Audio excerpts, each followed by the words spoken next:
হ্যামিল্টনগঞ্জ ময়দানে আজ থেকে শুরু হলো যুবগোষ্ঠী প্রিমিয়ার লিগ ক্রিকেট টুর্নামেন্ট। মোট 10টি দল অংশগ্রহণ করেছে এই ক্রিকেট টুর্নামেন্টে। হ্যামিল্টনগঞ্জ যুবগোষ্ঠী ক্লাবের পক্ষ থেকে এই ক্রিকেট টুর্নামেন্টের আয়োজন করা হয়েছে। জয়ী দলকে দেওয়া হবে 1.5 লক্ষ টাকা নগদ পুরস্কার আর রানার্স টিমকে দেওয়া হবে 1 লক্ষ টাকা নগদ পুরস্কার। 15 দিন ব্যাপী চলবে এই টুর্নামেন্ট।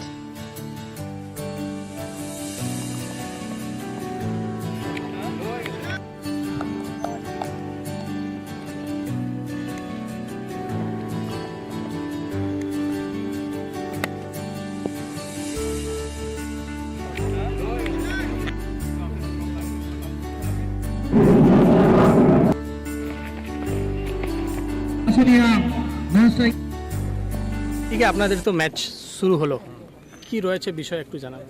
আমাদের প্রতিবারই আমাদের এই টুর্নামেন্ট চলে ওয়াইপিএল যুবগোষ্ঠী প্রিমিয়ার লিগ।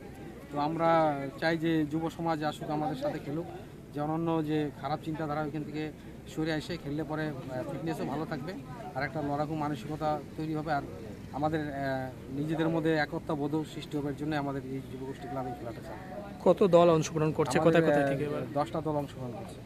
কোথায় কোথায় থেকে একটা টিম এসেছে? দল তো মানে সব হ্যামিল্টনের মধ্যে, এটা তো আইপিএলের নিয়মে হয়। আর প্লেয়াররা বিভিন্ন কালচার ব্লকের বিভিন্ন জায়গা থেকে আসে, অকশনে খেলে, যে যেইভাবে নেয় ওইভাবেই।